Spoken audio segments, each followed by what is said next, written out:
I look like from Bridgerton's.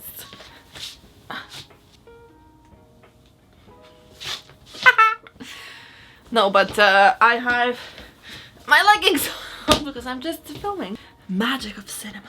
So last month I turned 32. What?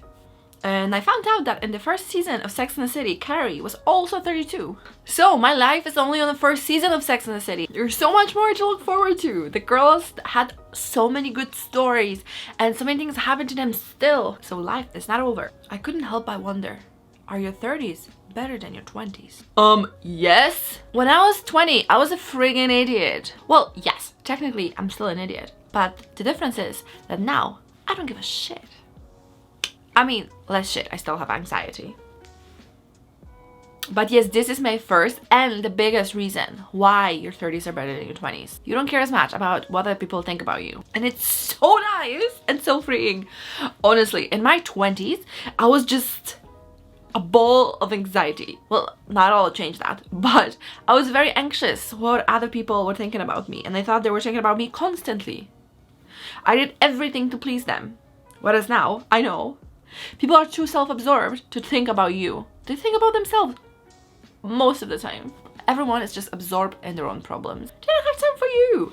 They don't think about you as much as you think they do. And also, when I was younger, I was like, oh, I'm not gonna do that because what would people think? What would they say? And now, are they paying my rent? No. Are they paying for my groceries? Then why would I care? I'm gonna do all the things that I want to do, not what other people think I should do. And it is so freeing, honestly, you have no idea. Like, I know people probably have something to say about my lifestyle. Like, I'm 32 years old, I'm single, I live with flatmates, I go out pretty much every weekend. I travel and I do whatever the fuck I want. And I feel no pressure, but it is my life. The second reason is you finally know who you are. In my 20s, especially the early 20s, I was super unhappy with who I was. Don't get me wrong, I am still learning how to love myself, but now at least I know who that is. And before you know, I was just like floating aimlessly through life, very confused, trying to figure out myself. And to be honest, it took a lot of bad decisions to learn that.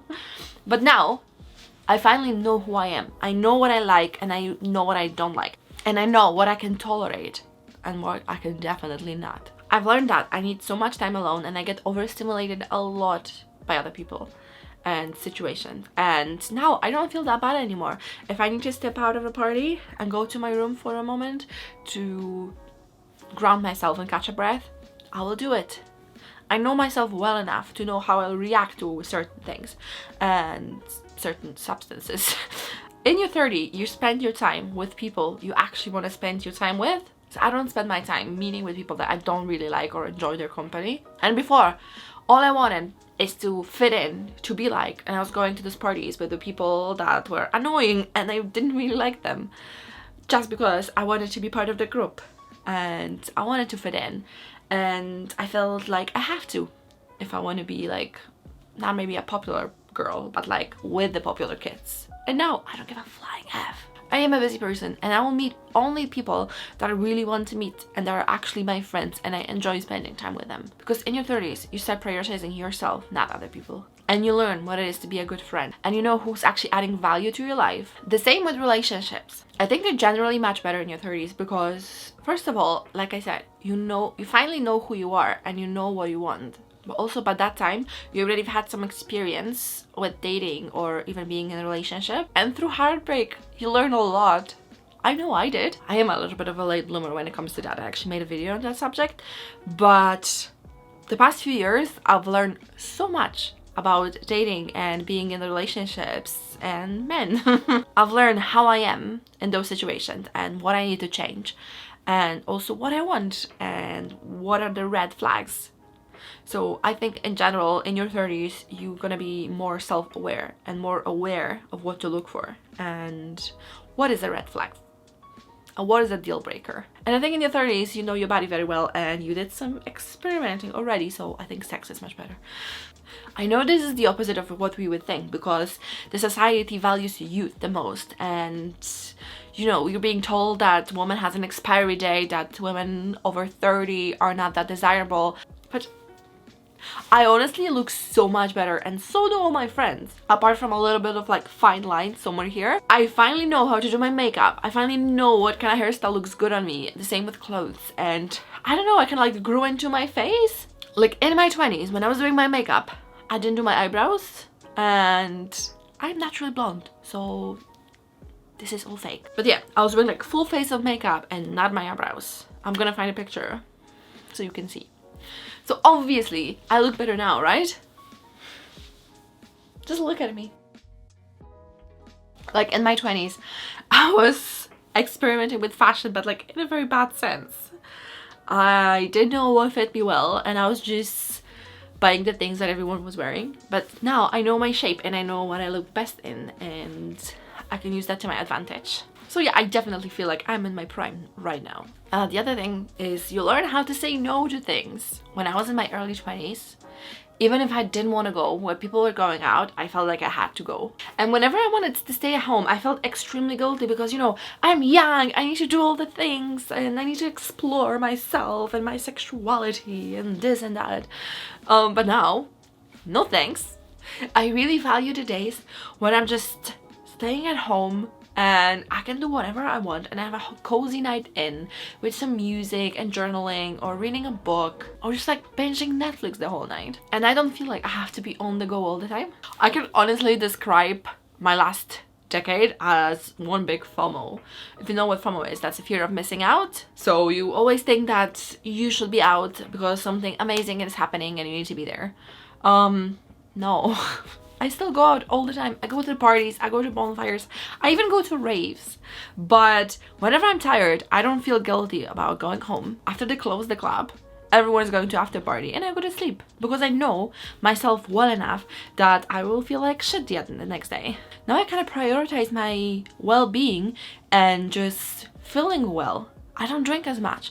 Yes, sometimes I get very drunk and I hack the toilet in the morning, but that doesn't happen that much anymore because I want to do things. I want to go to a market, I want to go for a walk Saturday morning, so I don't want to get too drunk on Friday night. And the most important, I don't feel the pressure to get drunk because I remember those parties when I was like 21. Everyone was getting so drunk, and if you didn't, you were the lame one. Now, first of all, no one thinks that, and second of all, even if they did, I don't care. Life is definitely easier when you can say no to things you don't really want to do without feeling guilty. They say that your 30s are like 20s, but with money. And I agree. Like, I am not making a lot of money now by any means. But I do feel like I have more of it and I can afford more things. Well, especially now because I live in the UK, not in Poland. So I think this is mostly true if you don't have kids in your 30s, and I don't. And I really based this video on the fact that I am child-free, which is such a privilege because all the money that I make goes to the most important person in my life, me. And I intended to stay that way because I like my life too much and I'm too self-indulgent to spend most of my money on someone that is dependent on me. No, thank you. And the other one is I really focus a lot about self-development when that wasn't really that important in my 20s. Okay, I did uni and degree and that, but I'm not talking about that. Now I talk about like my mental health. I do therapy and I read a lot of self-development books and I want to learn about myself and I want to help myself, and I value that so much. So I genuinely think my 30s are better than my 20s. I really like my 30s and I was actually looking forward to it because I do have a lot of friends who are older than me and they were all saying the same, that their 30s were better because you are more self-aware and the life is just better. So if you're about to turn 30, don't worry about it. It's great. Okay guys, that is it for today. Don't forget to subscribe to my channel. I would be very grateful if you would. Yes, so if you want to see more of me, please subscribe because I put a video every week. It's all about finding yourself and self-development and empowerment and encouragement and all the good stuff. So yes.